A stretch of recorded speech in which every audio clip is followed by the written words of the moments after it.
बुलढाणा जिल्ह्यात अतिवृष्टीने 2,58,000 क्षेत्र बाधित, शेतकरी उद्ध्वस्त. भरीव नुकसान भरपाई देऊन ओला दुष्काळ जाहीर करण्याची मागणी. बुलढाणा जिल्ह्यात गेल्या आठवड्याभरात मुसळधार पाऊस बरसतोय. लोणार, सिंदखेड, राजधानी, मलकापूर तालुक्यात तर अक्षरशः ढगफुटी सदृश पाऊस झाला आहे. अजूनही पाऊस सुरूच आहे. या अतिवृष्टीमुळे शेतकऱ्यांचे अक्षरशः कंबरडे मोडले आहे. 2 महिन्यात एकूण 2,58,000 हेक्टर क्षेत्राचे अतिवृष्टीमुळे नुकसान झाल्याची नोंद शासन दरबारी करण्यात आली आहे. आधी उडीद, मूग आणि आता हातातोंडाशी आलेला घास म्हणजे सोयाबीन, कपाशी, मका या पिकांचे अतोनात नुकसान झाल्याने शेतकरी चिंतेत पडला आहे. जिल्ह्यात ओला दुष्काळ जाहीर करून तात्काळ शेतकऱ्यांना भरीव मदत देण्याची मागणी शेतकऱ्यांकडून आता केली जात आहे.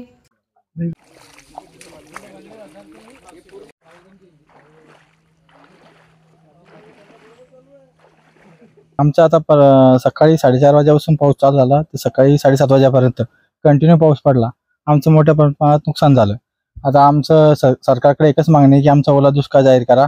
आमचा थकलेला राहिलेला 2023 पासून जो पीक विमा आहे तो सरकारने टाकावा आणि आम्हाला हेक्टरी सरसकट कोणतेही पंचनामे न करता सरसकट 50,000 ते 60,000 रुपये हेक्टरी अनुदान द्यावे.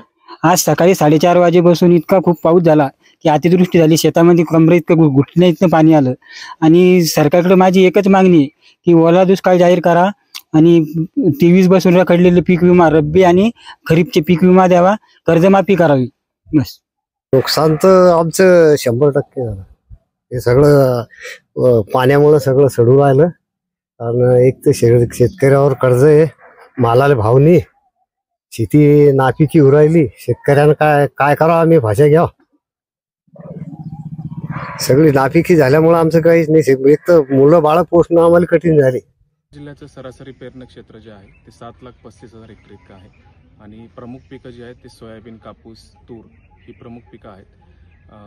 जिल्ह्यामध्ये सप्टेंबर 2025मध्ये काही महसूल मंडळांमध्ये अतिवृष्टी झाली होती आणि त्याच्यामध्ये आपल्याकडं सोयाबीन, तूर, मका या पिकांचं जवळपास 58,000 हेक्टर इतक्या क्षेत्रावरचं जे आहे ते नुकसान झाल्याचा प्राथमिक अहवाल आपल्याला आलेला आहे आणि त्याचे पंचनामे अंतिम करण्याची कार्यवाही जी आहे ती प्रशासनामार्फत सुरू आहे.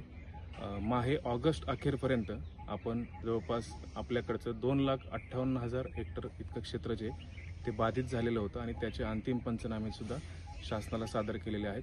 त्याचप्रमाणे सप्टेंबरची लवकरात लवकर सादर